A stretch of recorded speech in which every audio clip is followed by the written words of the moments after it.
घड़ी में दोपहर के ठीक 12 बज रहे थे। जगह कराची, पाकिस्तान। तारीख 1 मार्च 2022। अख्तर कॉलोनी की भीड़भाड़ वाली सड़कों के बीच क्रिसेंट फर्नीचर नाम की एक मामूली सी दुकान है।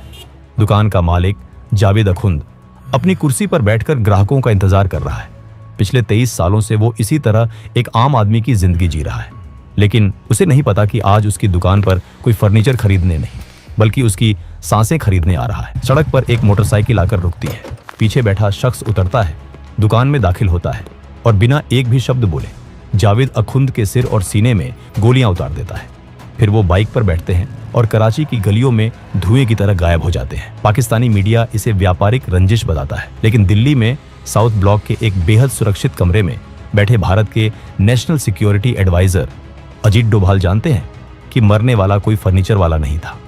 वो जहूर मिस्त्री था, जो 1999 में IC-814 हाईजैक में शामिल था। इस वीडियो में हम आपको बताएंगे कि कैसे अजीत डोभाल ने 23 साल बाद IC-814 प्लेन हाईजैक का बदला लिया। 24 दिसंबर 1999 काठमांडू से दिल्ली आ रही इंडियन एयरलाइंस की फ्लाइट IC-814 शाम के करीब 4 बज रहे हैं। जैसे ही प्लेन इंडियन एयरस्पेस में दाखिल होता है, 5 नकाबपोश अपनी सीटों से खड़े होते हैं। इन 5 के कोडनेम थे चीफ, डॉक्टर, बर्गर, शंकर और सबसे खतरनाक भोला। पायलट देवी शरण ने सूझबूझ दिखाते हुए प्लेन को अमृतसर के राजा सांसी एयरपोर्ट पर लैंड करा दिया था। प्लेन में फ्यूल काफी कम था, वो उड़ नहीं सकता था। ये भारत की जमीन थी, हमारे कमांडो वहां पहुंच सकते थे। पूरे 45 मिनट तक वो प्लेन अमृतसर के रनवे पर खड़ा रहा। दिल्ली में क्राइसिस मैनेजमेंट ग्रुप की बैठक चल रही है। अफरा तफरी का माहौल है, फैसला लेने वाला कोई नहीं है। NSG को वहां पहुंचने में वक्त लगेगा। पंजाब पुलिस को एक्शन लेने को कहिए। नहीं, अगर गोलीबारी में यात्री मारे गए तो जिम्मेदारी कौन लेगा? हमें उन्हें रोकना होगा, लेकिन गोली मत चलाओ। इसी डिलेमा में अमृतसर एयरपोर्ट पर एक भयानक गलती होती है। अधिकारियों ने प्लेन को रोकने के लिए रनवे पर एक फ्यूल ब्राउजर भेजा, लेकिन वो इतनी लापरवाही से चलाया गया कि हाईजैकर्स को शक हो गया। प्लेन के अंदर जहूर मिस्त्री उर्फ भोला अपना आपा खो बैठता है। उसे लगता है कि पुलिस हमला करने वाली है। वो अपनी क्रूरता का सबूत देने के लिए 25 साल के रूपिन कत्याल को उठाता है और बेरहमी से चाकू मार देता है। पायलट को मजबूर होकर बिना फ्यूल के ही प्लेन उड़ाना पड़ता है। वो 45 मिनट भारत के इतिहास के सबसे महंगे मिनट साबित हुए। अजीत डोभाल बाद में कहते हैं कि अगर उस दिन हमने हिम्मत दिखाई होती तो हाईजैकर्स वही मारे जा सकते थे। अमृतसर से जैसे तैसे उड़ान भरने के बाद प्लेन पाकिस्तान की सीमा में दाखिल हुआ, लेकिन मुसीबतें अभी शुरू हुई थी। फ्यूल ग्योज 0 की तरफ बढ़ रहा था। कैप्टन देवी शरण के पास कुछ ही मिनटों का फ्यूल बचा था।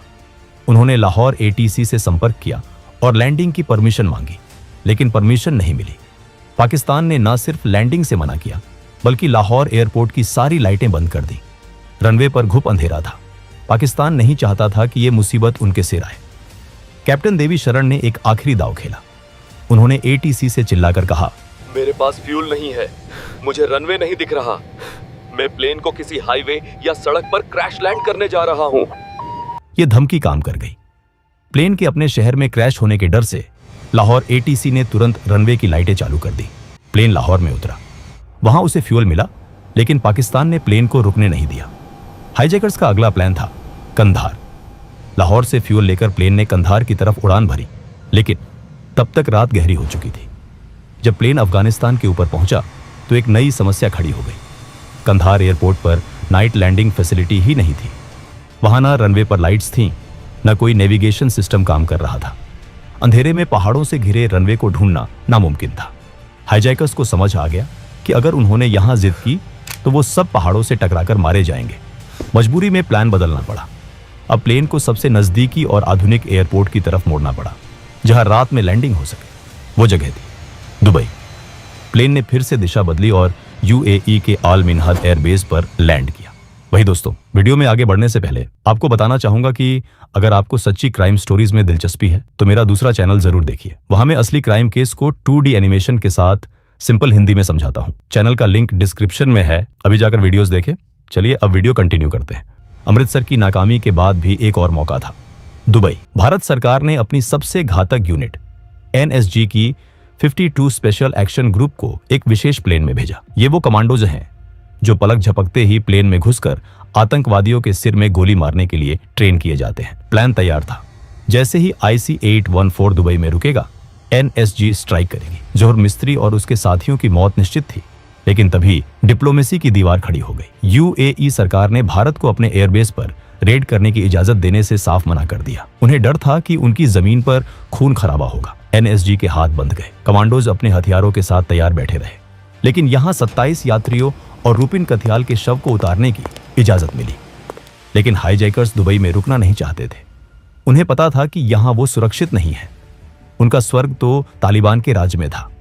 अगली सुबह 25 दिसंबर को जैसे ही सूरज की पहली किरण निकली, विमान ने दुबई से फिर उड़ान भरी। मंजिल वहीं पुरानी थी, कंधार। इस बार दिन का उजाला था, रनवे साफ दिख रहा था। सुबह के करीब 8:30 प्लेन ने कंधार की धूल भरी जमीन को छुआ। अब खेल बदल चुका था। प्लेन कंधार में था। चारों तरफ तालिबान के लड़ाके टैंक और रॉकेट लॉन्चर लेकर खड़े थे। कहने को वो सुरक्षा दे रहे थे, लेकिन असल में वो हाईजैकर्स का कवच बने हुए थे। भारत सरकार ने अपने सर्वश्रेष्ठ नेगोशिएटर्स को भेजा। इस टीम में रॉ के विवेक काटजू और आईबी के अजीत डोभाल शामिल थे। डोभाल जब कंधार उतरे तो उन्होंने देखा कि कैसे आईएसआई के अधिकारी खुलेआम रनवे पर घूम रहे थे और हाईजैकर्स को निर्देश दे रहे थे। ये आतंकवाद नहीं, ये पाकिस्तान द्वारा अघोषित युद्ध था। बातचीत के दौरान डोभाल ने प्लेन के अंदर जाने का फैसला किया। डोभाल जब प्लेन के अंदर गए तो उनकी नजर जहूर मिस्त्री पर पड़ी। डोभाल ने यात्रियों से कहा, घबराइए मत, भारत सरकार आपके साथ है, आप जल्द ही घर जाएंगे। लेकिन यात्रियों की आंखों में जो खौफ था वो जहूर मिस्त्री की देन था। 31 दिसंबर 1999 भारत को झुकना पड़ा। मसूद अजहर, उमर सईद शेख और मुश्ताक जरगर को छोड़ना पड़ा। बदले में यात्री रिहा हुए। जब आतंकवादी जीप में बैठकर भाग रहे थे तो उनमें से एक ने डोभाल को एक सार्कास्टिक स्माइल के साथ कहा, हमने आपके लिए एक न्यू ईयर गिफ्ट प्लेन में छोड़ दिया है। डोभाल तुरंत हरकत में आए। प्लेन की तलाशी ली गई और कार्गो होल्ड में एक लावारिस लाल बैग मिला। उस बैग में RDX और टाइमर लगा था। अगर डोभाल और उनकी टीम ने उस बैग को वक्त रहते ना खोजा होता तो प्लेन के साथ साथ भारत के भविष्य के NSA भी उस दिन कंधार की धूल में मिल गए होते। जहूर मिस्त्री सिर्फ भागा नहीं था, वो भारत के सबसे काबिल अफसर को मारकर जाना चाहता था। डोभाल उस दिन बच गए, लेकिन जब वो मसूद अजहर और जहूर मिस्त्री को कंधार के रेगिस्तान में ओझल होते देख रहे थे तो उनकी आंखों में हार नहीं, बदले की आग थी। एक ऐसी आग जो 23 साल तक बुझी नहीं। साल बीते, सरकारें बदली, लेकिन अजीत डोभाल ने फाइल बंद नहीं की। 2014 में जब अजीत डोभाल भारत के नेशनल सिक्योरिटी एडवाइजर बने तो भारतीय सुरक्षा नीति में एक भूकंप आया। इसे दुनिया आज डोभाल डॉक्ट्रिन के नाम से जानती है। पुरानी नीति थी, बचाव करो, डोजियर सौंपो और भूल जाओ। डोभाल की नीति थी, हल्ला मत करो, बस जड़ से मिटा दो। डोभाल का मानना था कि आतंकवादियों के लिए कोई एक्सपायरी डेट नहीं होती, चाहे 2 साल लगे या 20 साल। अगर आपने भारत का खून बहाया है तो हम आपको पाताल से भी ढूंढ निकालेंगे। जहूर मिस्त्री पाकिस्तान में एक नई पहचान के साथ छिपा था। वो जावेद अखुंद बन गया था। उसने शादी की, बच्चे पैदा किए और कराची में फर्नीचर का धंधा शुरू कर दिया। उसे लगा कि भारत 1999 को भूल चुका है। जहूर मिस्त्री कोई आम अपराधी नहीं था। पाकिस्तान पहुंचते ही ISI ने उसे एक नई जिंदगी दी थी, नया नाम, नई पहचान। भारतीय खुफिया एजेंसियों ने जहूर मिस्त्री को सीधे नहीं ढूंढा, उन्होंने नेटवर्क मैपिंग का इस्तेमाल किया। रॉ ने जैश-ए-मोहम्मद के टॉप कमांडरों पर नजर रखनी शुरू की, खासकर मसूद अजहर और उसके भाई रऊफ असगर पर। इंटेलिजेंस को एक अजीब पैटर्न मिला। जैश के बड़े आतंकी अक्सर कराची की अख्तर कॉलोनी के एक खास इलाके में जाते थे। वहां कोई ट्रेनिंग कैंप नहीं था, कोई मस्जिद नहीं थी, वहां सिर्फ एक फर्नीचर की दुकान थी, क्रेसेंट फर्नीचर। शक की सुई क्रेसेंट फर्नीचर के मालिक जावेद अखुंद पर घूमी। लेकिन क्या वही भोला था? 23 सालों में चेहरे बदल जाते हैं। ग्राउंड पर मौजूद एसेट्स ने उस दुकानदार की तस्वीरें ली। इन तस्वीरों को 1999 की धुंधली तस्वीरों और स्केच से मैच किया गया और कंफर्म हो गया वही जहूर मिस्त्री है। पता चला कि वो अपनी सुरक्षा को लेकर लापरवाह हो चुका था। उसे लगता था कि 23 साल बहुत लंबा वक्त होता है, भारत भूल चुका होगा। वो दुकान पर अक्सर अकेला बैठता था, बिना किसी बॉडीगार्ड के।